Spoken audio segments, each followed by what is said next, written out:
Pathway of Enlightenment, The Way of the Heart, The Christ Mind Trilogy, Volume 1, Jeshua. Jeshua's promise to you. I promise you this. If you become wholly committed to awakening from the dream you have dreamt since the stars first began to appear in the heavens, and if your one desire is to be only what God created, then lay at the altar of your heart with every breath everything you think you know, everything you think you need, and look lovingly upon every place that fear has made a home in your mind, and allow correction to come. It will come. Regardless of how you experience it, it will come. And the day and the moment will arise, and all your pain and fear and suffering will have vanished like a wind that pushes the foam of the wave away, revealing the clarity of the ocean beneath you. You will literally feel throughout your being that there never was a dream. Some memories might remain with you, and you will know that somewhere you must have dreamt a dream or had a thought of wondering what it would be like to be other than the way God created you. But it will be such a faint echo that it will leave no trace upon you. In your heart, you will smile gently regardless of the circumstance in which you find yourself. There will be peace from the crown of your head to the tip of your toes, and that peace will walk before you wherever you go. It will enter a room before you enter it with a body, and those who are becoming sensitive will wonder who has come into their place.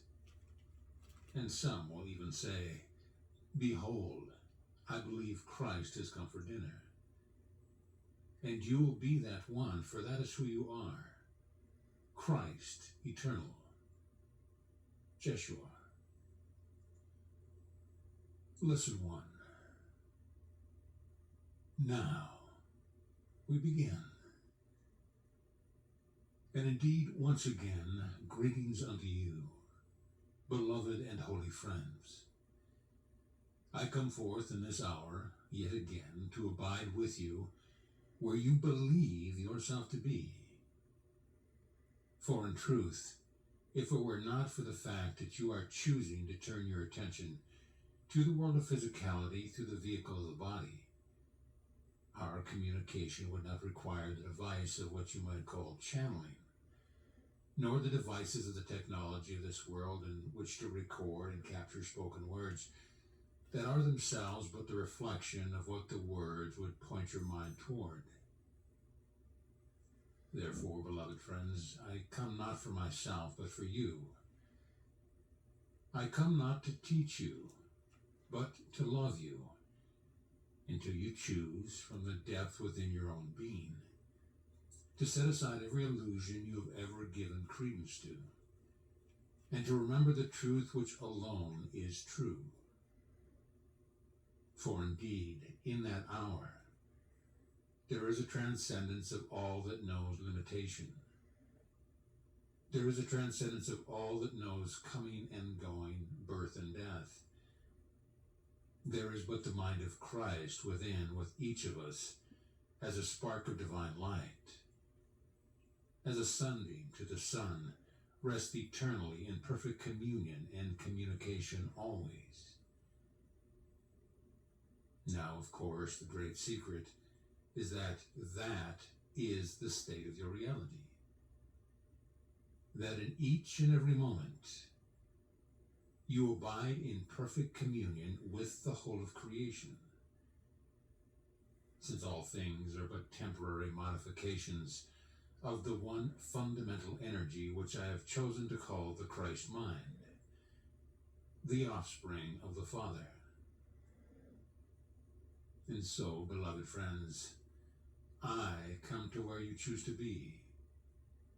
And if you would choose to open that place within the heart and within the mind in which you can communicate with me directly, I will meet you there as well. What is important then, by way of our beginning, is to consider the simple fact that your experience is always the effect of where you choose to focus the attention of your consciousness, itself being unlimited forever, embracing all the many dimensions of creation. You abide in that which embraces all things, in all ways and at all times. And in truth, you do not know separation, birth or death, gain or loss. In this hour, as you have taken the tape from its envelope and put it into your machinery, recognize how you, as an infinite being, having deliberately chosen to participate in a form of experience, you have therefore called to yourself the sensory apparatus of the body through which to filter the energy of this physical domain, that you might hear vibrations against vocal cords that create words that carry certain meanings for each and every one of you. And each and every one of you will color that meaning according to the perception that you have chosen to place value upon. Does this mean that some are ahead and some behind? It only seems that way. In reality, each of you is equal. Each of you choosing from your infinite freedom to attract to yourself certain vibrational frequencies, if you will, certain forms or qualities of experience. That freedom is what you abide in always, from before the foundation of this world and long after this world ceases to be. In each and every moment, then, you cannot be a victim of what you see, and nothing is outside of you. What you experience, you have directly and deliberately called to yourself. And if you hold the thought that, well, I don't like what I've called myself, well, that's perfectly okay too. For then you have called yourself the experience of being in judgment of yourself. Merely look with the wonder of a child and see what it feels like, and ask yourself, is this an energy I wish to continue in, or would I choose something else? For ultimately, when all possible choices within the dream of separation have been made, have been tasted, have been felt, have been known, then finally there emerges the still, quiet voice of spirit that speaks through the soul. And we'll come back to that, whispering of the one truth and the one reality, the one love, the one peace, the one bliss that is continual. Then the soul begins to turn from the things of this created world. It begins to withdraw its attention, as it were, from its attachments to all of the things it is called to itself. It begins to transcend its sense of identification with the vibrational frequency it had only meant to play with, and then took seriously. For it is seriousness within the mind which is the creation of ego. And it is great seriousness that holds the vibration of what you would no longer experience within the field of your being, within the field of your soul. And as you, as the soul, the individual divine spark, begins to choose to withdraw the attention, to withdraw the value you have placed upon all things, and as you learn to simplify the nature of your own consciousness, as you begin to realize that you can surrender into something that seems beyond you, that you can entertain the insane thought of trusting the invisible, you come more and more to be less and less. And as you become less and less of what you thought you were, conversely, you become more and more of what your Father created you to be. The thought of perfect love in form. A channel, a simple vehicle through which the love of Spirit can shine forth. And your only task becomes the cleaning of your windows, the polishing of your floors, the weeding of your garden, so that the light can pour forth unimpeded. No longer will you find the need to defend perceptions you had identified with an error. And you will, indeed, know when you have come to that state of awakening. For you will be able to look upon all created things that you have ever experienced, all reactions you have ever held within the mind, all perceptions of judgment, all desires that you have ever held for anyone or anything. And as they arise in your mind, they will not disturb your peace. And you will smile. And you will see that within your consciousness has arisen all saintlyhood and all devilishness. You have been both saint and sinner, and your happiness and your unhappiness has been merely an effect of where you would choose to pay your attention. Indeed, beloved friends, I come forth to meet you wherever you are, because I have chosen to use the infinite power of consciousness, given me of the Father, as equally as it is given unto you, to discover how deep delight can be when the mind is focused only on seen from and seen only the mind of Christ. I have therefore called to myself all multitude of experiences, even when I walked upon your beloved earth as a man, in order to challenge myself, in order to test myself, in order to condition myself to rise above, to transcend all possible experiences that could distract me from the remembrance of who I am. You could say, by the way, that my crucifixion was simply the climax of my own direct choice to be challenged by the events of space and time, so that I could cultivate within myself the ability to see from and to see only the perfect purity of the mind of Christ. The point that I am seeking to make with you is that in each and every moment, what you are experiencing in the realm of your emotions and mind, and the effects to a larger degree within the body, are there because you, from your infinite freedom, have simply selected the experience, that energy to focus your attention on, so that you can see what the effects are. The insanity, you see, does not come from having chosen to see something other than the mind of Christ. The insanity which you experience as your pain and as your suffering and your seeking and your dramas comes only from your mistaken choice to become identified with what arises in the field of your awareness. You therefore lose the sight of innocence. For indeed all events are perfectly neutral, and you are free to see them any way that you want. When a child is born, and many of you who are mothers know this, you can experience a depth of joy that is unspeakable. Likewise, you can always experience fear and contraction at the thought of having to be responsible for a child. When a loved one dies, and you experience grief and suffering, rest assured it is because you have chosen to contract your attention, so that all you can see is the loss of an animated body, and therefore convince yourself that you have become separated from the loved one. I speak from experience when I share with you that separation is an illusion.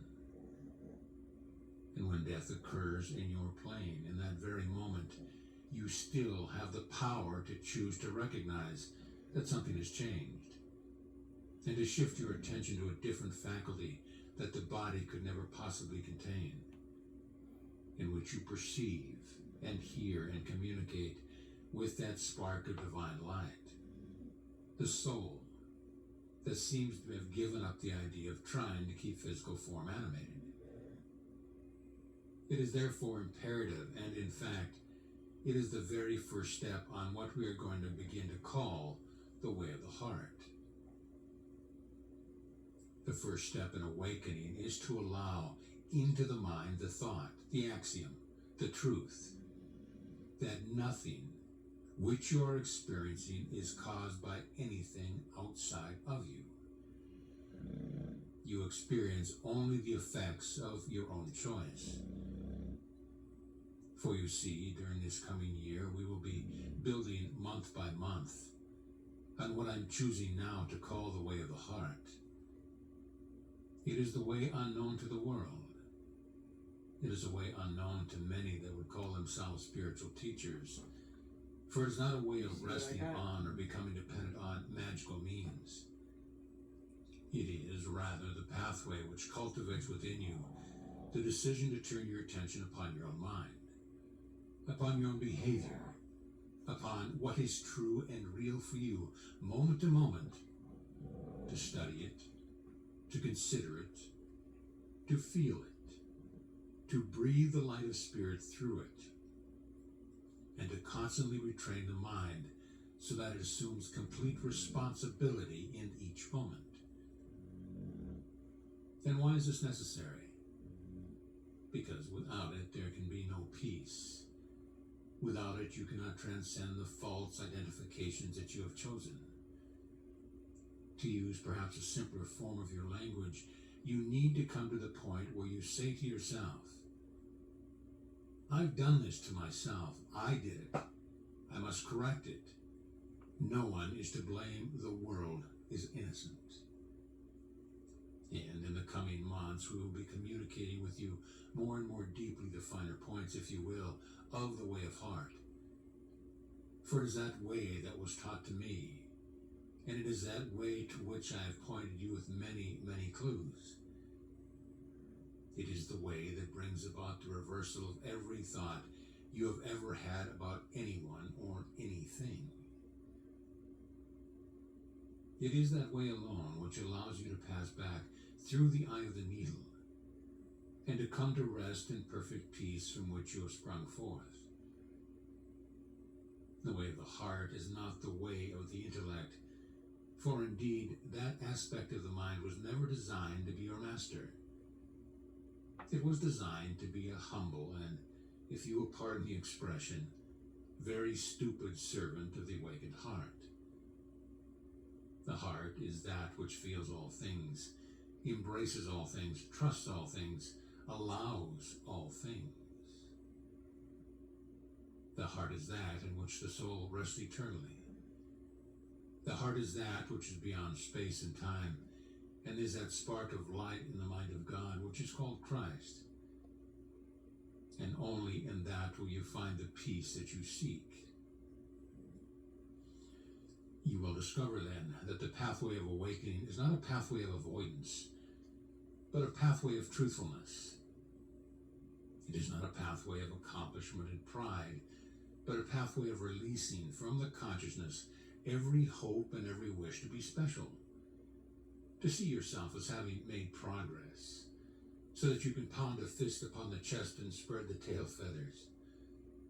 It is a transcendence of the hope of somehow getting God's attention, so that he will look upon you and say, oh, you've been such a good person.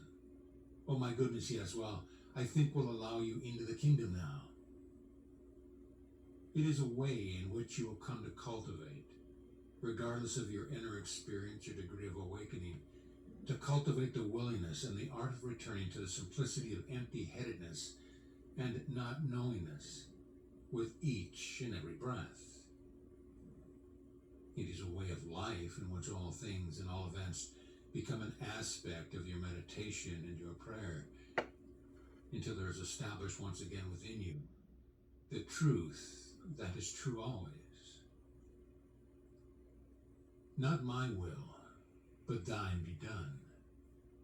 For of myself I do nothing, but my Father does all things through me. Imagine then a state of being in which you walk through this world, seemingly appearing like everyone else, and yet you are spacious within. You are empty within. In truth, you desire nothing, though you allow desire to move through you and you recognize it as the voice of the Father, guiding your personality, your emotions, and even the body, to the places, to the events, to the people, to the things, to the experiences through which the tapestry of the atonement is being woven. through which all of the children of God are called home again. And you trust the complete flow of that, whether you are asked to give a speech in front of 10,000 people, or you are asked to tell a friend the truth of your feelings, or whether or not you are perhaps asked to sweep the streets and live penniless. For in truth, that mind that trusts the source of its creation allows all things, trusts all things, embraces all things, and transcends all things. Rest assured then, whenever you feel frustration and anxiety, it is because you have decided not to trust the truth. And the truth is simply this: only God's plan for salvation can work for you.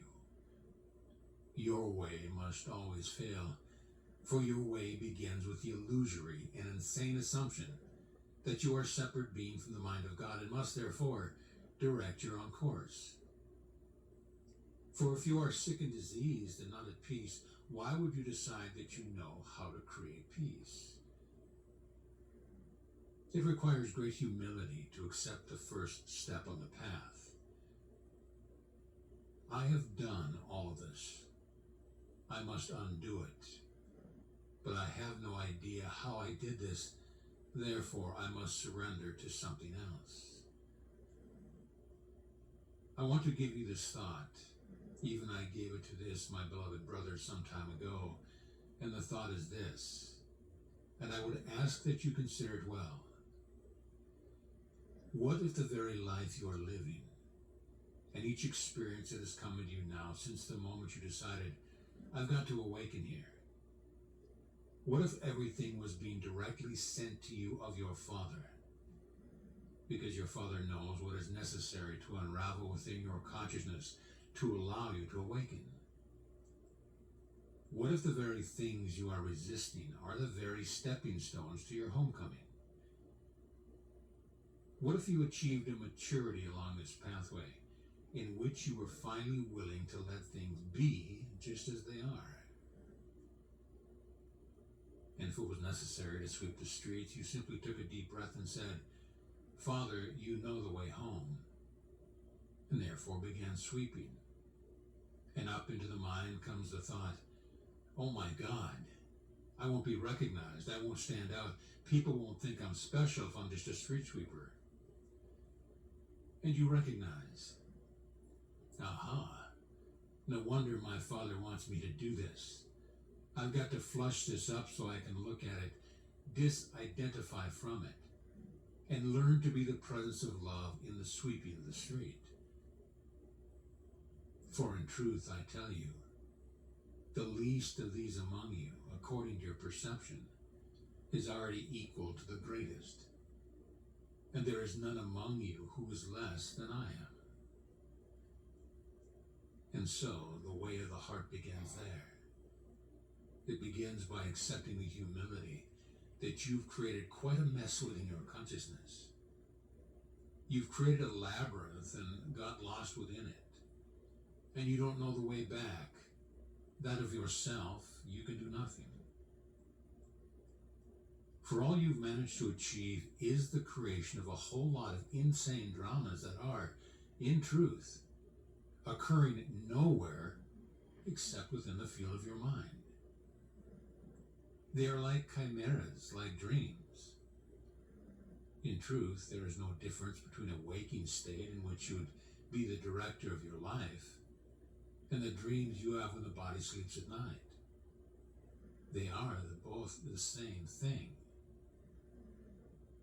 I wish to direct you to peace, even that peace which forever transcends the understanding and comprehension of the world.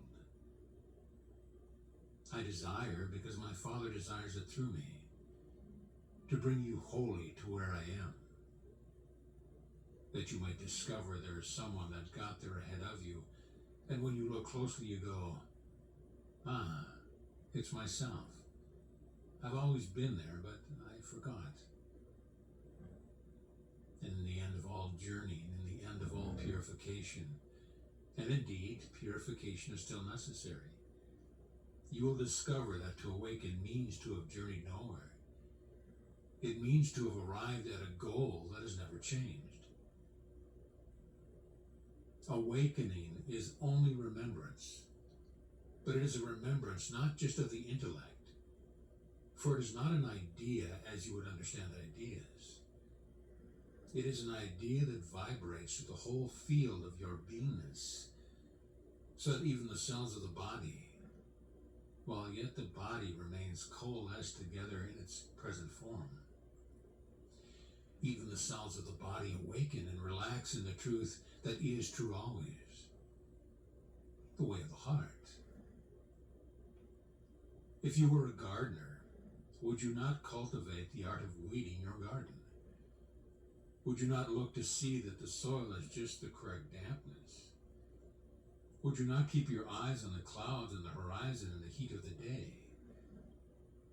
Would you not cover the delicate plants that need protection while they grow strong?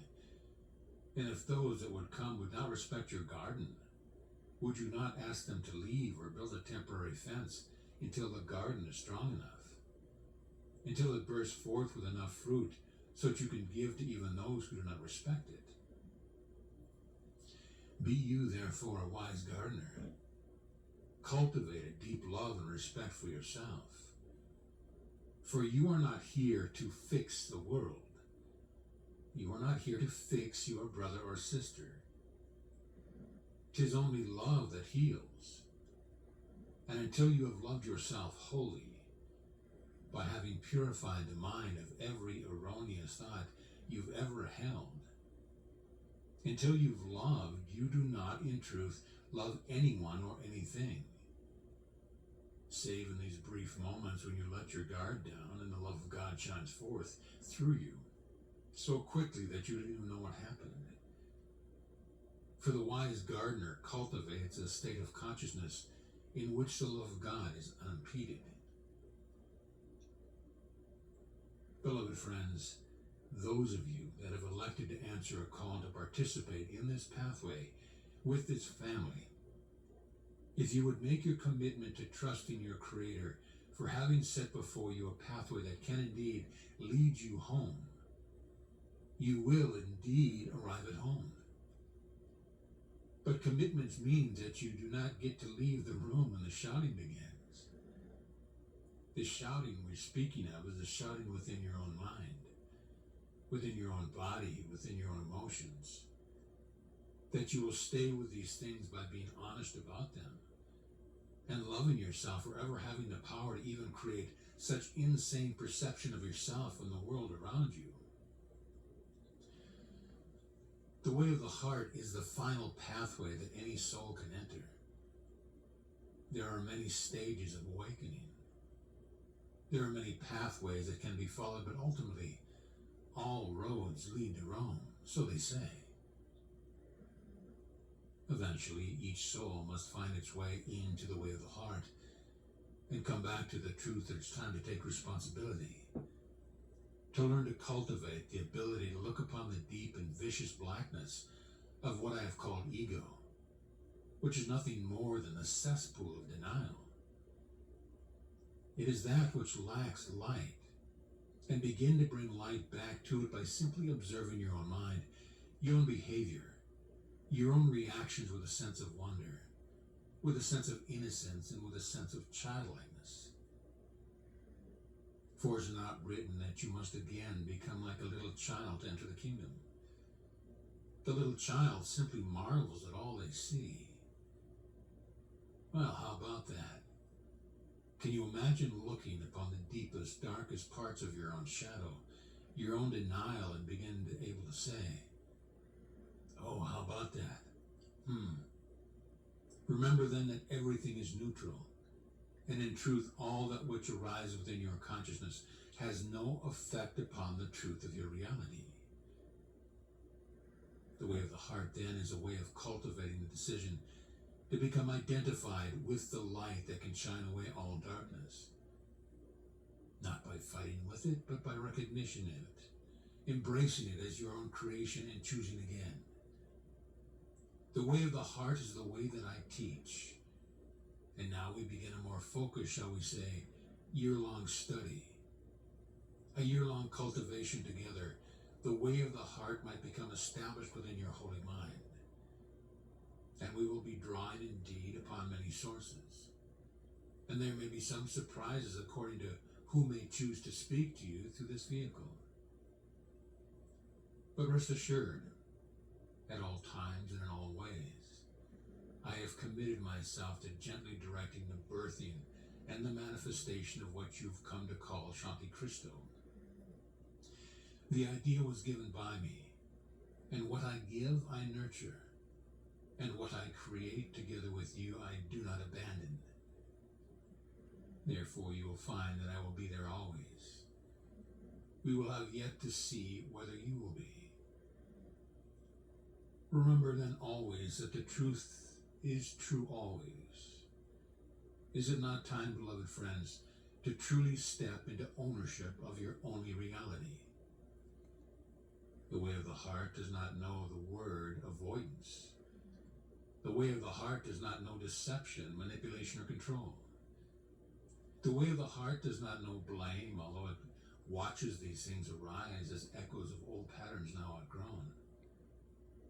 It learns to see them, to recognize them, like you might recognize certain kinds of clouds that pass through the sky, and then turn the attention of the mind that a new choice might be made.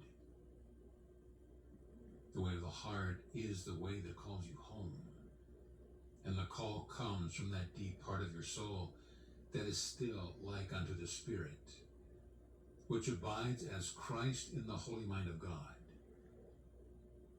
Trust then that you are as a sunbeam to the sun, and trust not the perception you have cultivated in error. For you are not alone on the way that you journey, and you journey not apart from your brothers and sisters. This family cannot know separation, though some may seem to come and go, for once the call to awaken through this lineage has been acknowledged. Though bodies may not communicate in space and time, rest assured, communication remains, and there's no way to avoid it. And so, we begin the way of the heart. We enter now a stage where it's time to stop listening out of polite kindness or out of curiosity, and step into the willingness to don the mantle of one committed to healing every obstacle to the presence of love that may yet remain secretly hidden in the depth of the part of your mind which would struggle to be separate from God, and to remember that you are truly the light that can come to shine lovingly upon every aspect of darkness that you have ever known. So along this pathway this year, you're going to learn how to shake hands with the devil and do a little jig with him and recognize his face to be your own.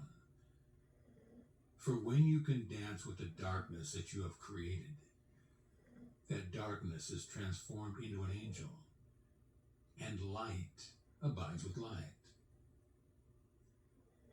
We will be giving you and bringing forth certain meditations, if you will, certain energetic practices to help cultivate within you a quality of feeling that will allow you to recognize energies that do not serve you in a way that transcends what your mind may choose to think of these energies, so that you will learn more and more to lead with the body, if you will, to lead with your feeling nature and not your intellect.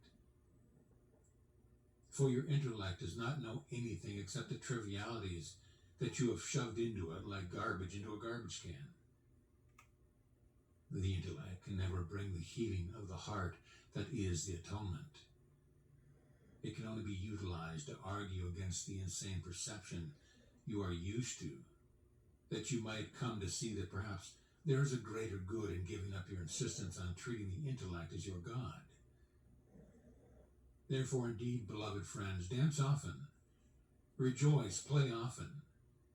Let this year be that year in which you bring up within yourself everything unworthy of the mind of Christ.